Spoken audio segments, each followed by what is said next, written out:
Imagine reaching your 100th birthday, but you aren't confined to a hospital bed, and you aren't just like passively watching the clock tick down. Right. You're actually living. Exactly. Instead, you wake up energized, you head out to tend to a lush garden, or you meet up with friends to, I don't know, argue over a board game, and you spend the afternoon actively solving problems for your neighbors. Which sounds like a dream for most people, honestly. It really does. But in one specific region of the world, this isn't some rare, headline-making medical miracle. It's just a baseline reality. And it's driven by a single, untranslatable concept that completely upends how most of us think about the pursuit of happiness. I mean, it really does turn the standard Western model upside down. We are just so conditioned to treat happiness as this deferred reward. Like something you get at the very end. Right, exactly. We put it behind a locked door and tell ourselves we just have to endure a grueling journey to find the key. We think, I'll finally be happy when I get that promotion, or I'll be happy when I buy the house. Oh. Or, most dangerously, we say, I'll finally start living when I reach retirement. Okay, let's unpack this, because what we're exploring today suggests that this entire equation is fundamentally backwards. The secret to a long, happy, and meaningful life isn't about finding happiness at the end of some treasure map. No, not at all. It's about practicing it actively every single day. So, welcome to today's deep dive. We were looking at some really fascinating excerpts from a storytelling script about Ikigai, the Japanese art of purposeful living. It's a great topic. It really is. And our mission today is to figure out not just what it is, but the actual mechanics of how it works. So let's start with the word itself. Yeah, so Ikigai roughly translates to your reason for being, or I guess more practically, the reason you get out of bed in the morning. Your reason for getting up. Right, but this isn't just a quaint philosophical idea to make you feel a little more cheerful on a Monday, you know? The research we are digging into shows a measurable biological correlation between having this sense of purpose and demonstrating a significantly longer, healthier lifespan. See, that is the claim that really caught my attention. It's one thing to say a mindset makes you, like, a more pleasant person to be around. It's another thing entirely to say it actually extends your biological expiration date. Yeah, it sounds like science fiction at first. Totally. I mean, how does a single psychological framing correlate to physical longevity? Well, to understand those mechanics, we actually have to look at the people practicing this daily. So the authors looked at Okinawa, Japan, which is identified in the sources as a famous blue zone. What are those places where people just live forever? Pretty much. It's a demographic region where people statistically live way beyond the global average. We're talking about men and women in their 90s and well over 100 years old with incredibly low rates of chronic disease. That's wild. And when the researchers studied these centenarians, they looked at diet, of course, but the psychological framing is where it gets revolutionary. These people, they just do not have a concept of retirement in the traditional sense. Wow. That is such a jarring idea for a Western audience. Our entire socio-economic model is built on the promise of stopping. Like, you work hard so you can eventually do nothing. Yeah, and that stopping is exactly the problem. What's fascinating here is the biology of what happens when we hit that hard off switch. In the West, you know, you hit 65, you stop working, and you often inadvertently sever your primary source of social connection. Right, you lose your work friends. Exactly. You lose your cognitive challenge and your sense of societal value. When the brain senses that you are no longer actively contributing or solving problems, it actually begins to downregulate certain survival mechanisms. Hey, are you saying our bodies literally start to shut down because our brains think we're done being useful? In a sense, yeah. I mean, it relates to something called the cortisol awakening response. When you have a genuine reason to get out of bed in Ikigai, your endocrine system anticipates the day differently. It provides this healthy, manageable spike of energy to tackle known challenges. Without that purpose, the brain often defaults to chronic low-grade stress. It's like searching for threats because it lacks a clear focus. Wow, so you're just stressed about nothing. Right, and this leads to higher systemic inflammation, which is a primary driver of cellular aging and cognitive decline. So by maintaining a lifelong purpose, these Okinawans keep their neuroplasticity high and their stress-induced inflammation really low. They stay active, they laugh often, enjoy simple pleasures, and they always have a purpose. It makes me think about how we, like, treat our lives like a machine. Yeah. We view retirement as this hard switch where you just yank the plug out of the wall. That's a great way to put it. But Ikigai sounds less like an off switch and more like a dimmer switch. You don't cut the electricity, you just adjust the lighting. Yes. I You think might it's step down from a high-stress corporate role, but you channel that exact same energy into mentoring or community leadership or, I don't know, mastering a complex craft. The current is still flowing. Yeah, that dimmer switch analogy perfectly captures the physiological reality. You are maintaining the cognitive load required to keep the brain's neural networks firing, but you're removing the toxic, chronic stress of the rat race. I mean, that sounds lovely. Yeah, I can see how that works on a beautiful, tranquil island surrounded by the ocean. sure. But let's be real for a second and look at the person listening to this right now.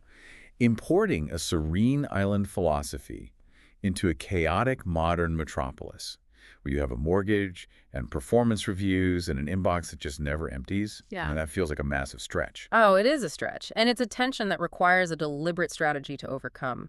We aren't talking about a simple copy-paste job here. Right. To see how this applies in a high-pressure environment, we should look at the modern dilemma of deferred happiness. Take a modern success story. There's someone named Emma who is a case study from the text. Right, Emma. She is the quintessential example of doing everything right.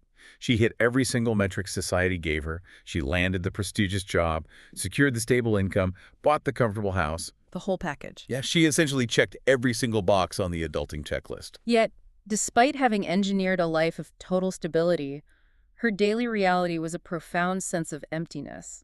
Every evening, she just felt hollow. Sitting in a beautiful house with a great salary, feeling completely numb. Yeah.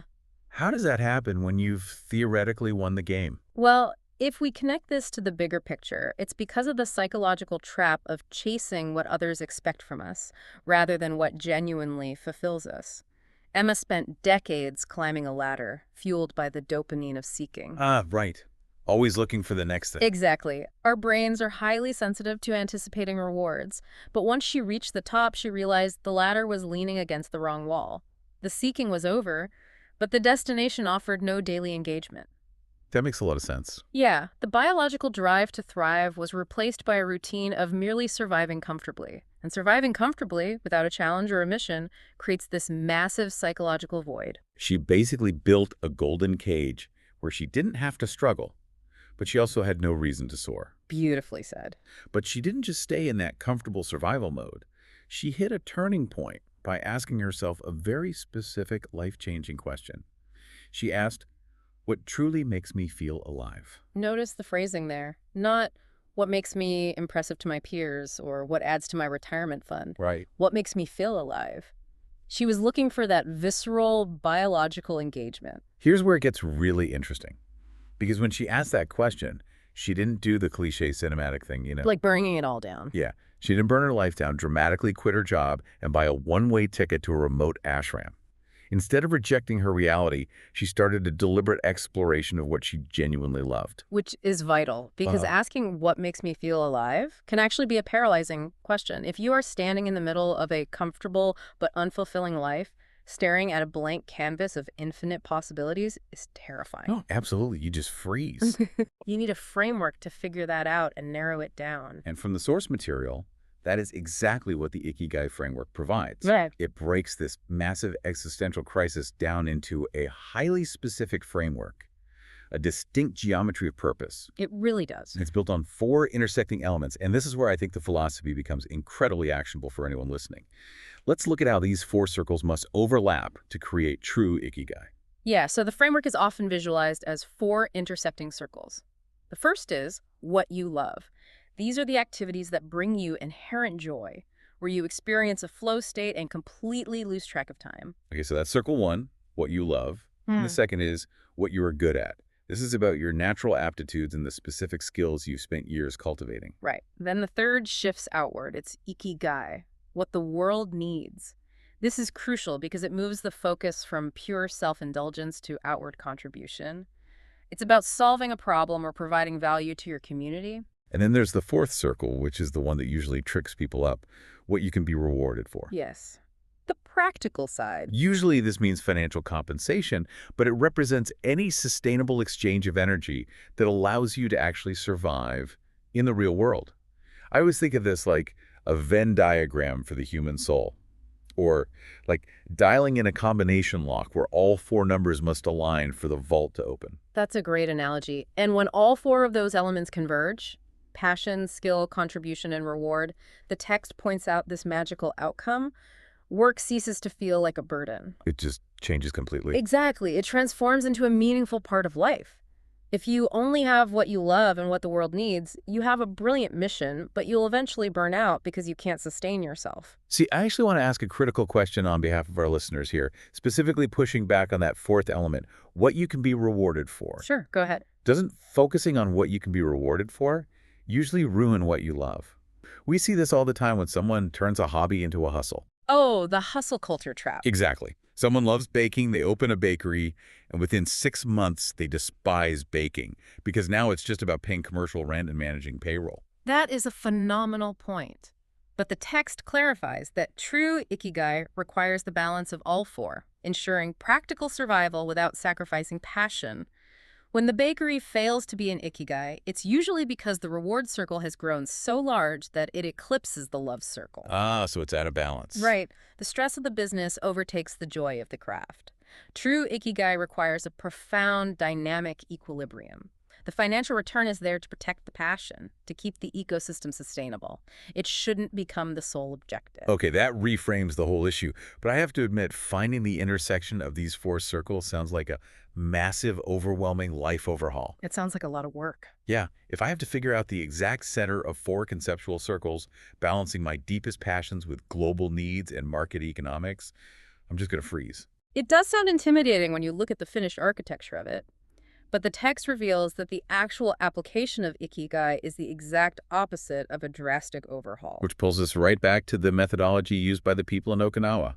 They don't rush, and they don't try to change everything overnight. No, not at all. They utilize the power of micro-habits. This is the antidote to the anxiety of trying to find your life's perfect purpose by tomorrow morning. Instead of massive overhauls, the exact small steps from the text focus on improving little by little. Just tiny changes. Exactly. One healthy meal, one walk, one highly present, meaningful conversation. These small steps create an extraordinary life. I love how aggressively mundane that is. One walk. You don't have to train for a marathon to find purpose. You just have to go outside and pay attention. And there is a deep neurobiology to why this works. When you set a massive, life-altering goal like, I am going to completely change careers and find my ultimate destiny, you often trigger the amygdala, the brain's fear center. Because it's terrifying. Right. The brain perceives this massive change as a threat to your stability, which causes procrastination and anxiety. So we basically scare ourselves out of finding our purpose. Precisely. But micro-habits bypass the amygdala. Drinking a cup of tea mindfully or having one focused conversation doesn't trigger fear. You're training your brain to find satisfaction in the process of living. And this raises an important question for you, the listener, right now. How much of your current cognitive energy is spent mentally rehearsing future anxieties versus actually experiencing the sensory reality of today? That's the ultimate trap of modern living. We're constantly living in tomorrow's worries and missing today's joy. But the text really focuses on anchoring in present moment simple pleasures, specifically mentioning a cup of tea, a smile, and a conversation with a friend. None of those require a six-figure salary. And none of them require you to have your entire career figured out. When these small, present-focused steps are practiced daily, they compound. They slowly build into a complete redefinition of what a successful life looks like. Which brings us back to Emma to show the ultimate result of this shift. When she stopped trying to solve her entire life at once and started focusing on these present moment engagements, the specific changes from the text were profound. First, she stopped comparing her life to others. A vital first step. Definitely. Second, she focused on her passions in small ways. Third, she actively learned new skills. And fourth, she built meaningful relationships. And the core life lesson we can draw from the text here is a complete redefinition of wealth. We're taught to measure the success of our lives by the accumulation of resources. Like having the biggest house or the nicest car. Right. But a meaningful life isn't measured by how much money you earn. It's measured by how excited you are to wake up each morning. Success isn't about having more, it's about living with purpose. So what does this all mean? Well, I think it all comes down to this really powerful quote from the text. The happiest people don't have the best of everything. They have a reason to live every day. It really strips away all the consumerism and societal pressure. It leaves you with the bare essential truth that we are purpose-driven With creatures. the framework understood and the proof laid out, it is time to turn this philosophy directly over to you, the listener, for your own life. Because your Ikigai isn't a buried treasure waiting for you in the distant future. No, it's not. It is hidden right now in the things that make you feel alive today. To recap the final instructions from the script, find what you love, keep learning, help others, and live with purpose. You build that slowly through small daily habits. It really is a daily practice. Yeah. And as we wrap up this deep dive, I want to leave you with a final provocative thought to mull over. We've talked about how Ikigai is built on the foundation of small daily habits like a cup of tea or a simple conversation. Yeah. So, is it possible that you have already found your Ikigai, but you just haven't recognized it yet? Because you've been conditioned to look for some grand, world-changing destiny instead of just embracing a quiet daily purpose. That is a profound realization. The extraordinary life is just an ordinary life, lived with deliberate focus. So don't wait for tomorrow's hypothetical achievements to start living. Embrace your present moments today. Pour that cup of tea.